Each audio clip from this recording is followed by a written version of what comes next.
Les Russes ont commencé leur contre-offensive foudroyante et totale sur Koursk, les amis. J'espère que ça va, ça dure avec beaucoup de plaisir.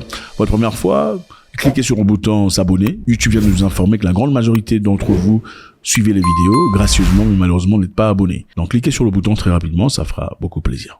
Ça ne vous coûte rien, ça nous fait du bien. Les forces russes ont lancé une contre-offensive significative contre les troupes ukrainiennes dans la région de Koursk. C'est évident, vous avez tous vu ce qui s'est passé récemment avec les Ukrainiens qui sont entrés dans Koursk. Les médias occidentaux disaient que les Ukrainiens ont détruit les forces russes en leur passage sur Koursk. La réalité apparemment est tout le contraire. En effet, il paraît que les forces russes étaient concentrées ailleurs pendant qu'ils combattaient à l'intérieur de l'Ukraine, dans les fronts les plus ardus. Malheureusement, cette partie de Koursk avait déjà été identifiée comme inhabitée, ou presque, surtout pas avec les militaires. Voilà pourquoi ça a été facile pour eux de rentrer dans Koursk. Ils avaient évidemment, à travers des satellites occidentaux, vous savez comment ça se fait, on peut voir, on peut carrément voir ce qui se passe sur le terrain, on peut identifier où sont les forces.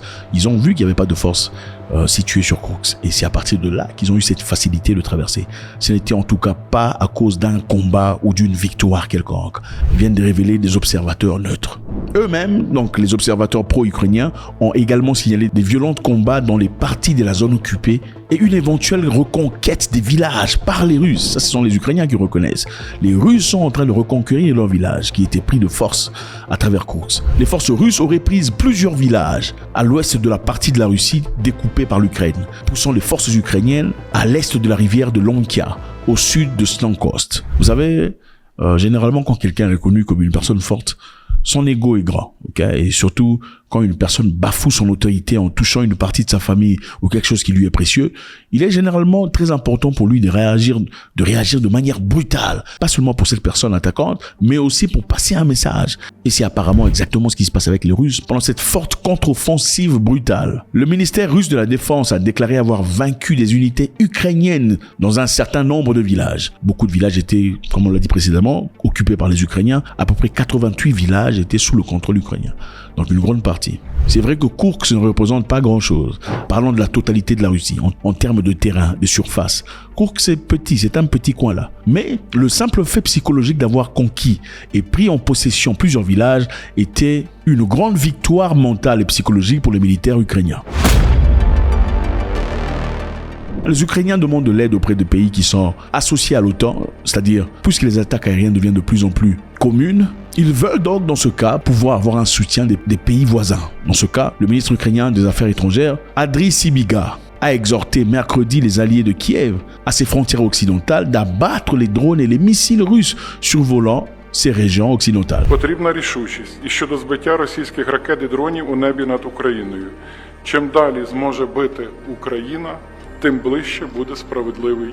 C'est-à-dire, s'il y a des missiles russes qui quittent la Russie en destination de Kiev ou de ses proximités, que ceux de la Roumanie ou de la Pologne ne manquent pas l'opportunité d'abattre ces missiles. Parce que bon, il y en a de trop.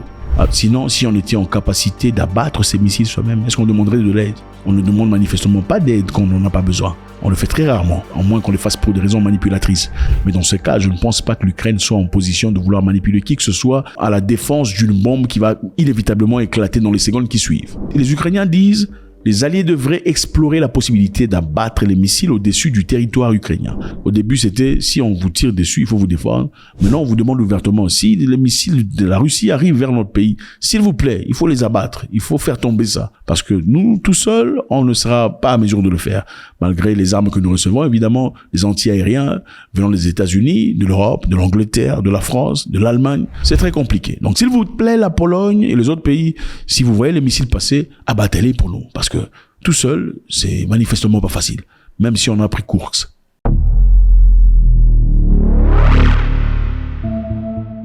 Alors, les Américains, nous savons depuis le début de la guerre, ont été très froids en ce qui concerne la livraison des armes ou les autorisations qu'il fallait donner, qui viennent avec la livraison des armes, c'est-à-dire l'autorisation de bombarder à l'intérieur de la Russie, de toucher Moscou, Saint-Pétersbourg et tout le bazar. Chose qui, évidemment, noterait d'un fait dévastateur, parce que en réalité, M. Poutine disait que c'était sa ligne rouge.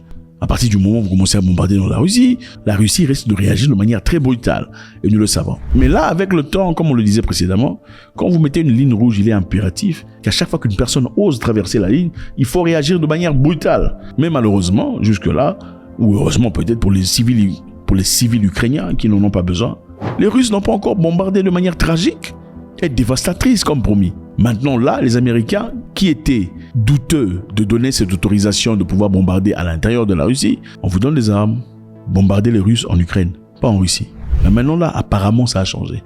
On va officiellement donner l'autorisation. Ils disent que ça s'est produit après que le secrétaire d'État américain Anthony Blinken ait laissé entendre que la Maison-Blanche était sur le point de lever les restrictions sur l'Ukraine concernant les utilisations des armes à longue portée fournies par l'Occident sur des cibles militaires clés en Russie. C'est-à-dire, on va vous autoriser de frapper dans le territoire russe, mais seulement des cibles militaires. Maintenant, si vous ciblez mes militaires, n'êtes-vous pas là en train de me dépouiller de tout ce que j'ai comme défense? Vous pensez que les Russes vont accepter ça? The bottom line is this. We want Ukraine to win. We're going to take what we learned back to President Biden in my case and the Prime Minister in David's case. The two of them will meet in just a few days' time in Washington to discuss how our countries will continue to support Ukraine. Bon, si les Américains et l'OTAN vont autoriser aux Ukrainiens de tirer les cibles militaires, c'est-à-dire les dépôts d'armes, les radars, les systèmes de défense, si on peut frapper ça, pourquoi les Russes ne frapperaient pas dans la Pologne où se trouvent les dépôts d'armes de l'OTAN, ou en Allemagne où se trouvent des appareils à capacité nucléaire appartenant à l'OTAN? Je répète, si vous, l'OTAN et les Américains pouvaient autoriser à l'Ukraine de frapper nos dépôts d'armes en Russie, pourquoi nous on ne frapperait pas directement dans la Pologne ou dans l'Allemagne? C'est là que les Romains s'empoignèrent, les amis.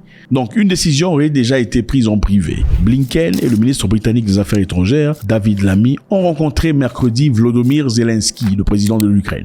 Évidemment, c'est là qu'ils sont partis discuter. Nous savons tous que dernièrement, que ce que Zelensky réclamait, c'est l'autorisation de frapper dans la Russie. Donc, leur donner des armes de l'emporter et l'autorisation de les utiliser vers Moscou. Il y a quelques jours, l'Ukraine a traqué Moscou avec des drones. Pour la première fois, on a touché un immeuble de plusieurs étages. C'était dans Moscou. Auront-ils peur d'utiliser des missiles sur Moscou si on leur autorisait de le faire? Point d'interrogation. Le feu vert de l'Occident en matière de missiles en Ukraine ne manquerait pas de risques. En savoir plus, des sources gouvernementales britanniques ont indiqué qu'une décision avait déjà été prise. Donc les Britanniques ont aussi pris la décision. Les Américains l'ont prise, l'a indiqué Blinken. Les Britanniques aussi apparemment ont pris la décision d'autoriser les frappes à l'emporter partant de l'Ukraine. Ils ont offert leurs missiles de croisière Storm Shadow pour des cibles russes, même si elles ne devraient pas être annoncées publiquement vendredi lorsque Keir Starmer, le premier ministre britannique, rencontrera Joe Biden à Washington. Les amis, préparez-vous pour la Troisième Guerre mondiale. Je pense que le meilleur endroit pour survivre, certainement aussi en Afrique. Je sais que la vie est belle ailleurs, et tout le bazar, mais voilà.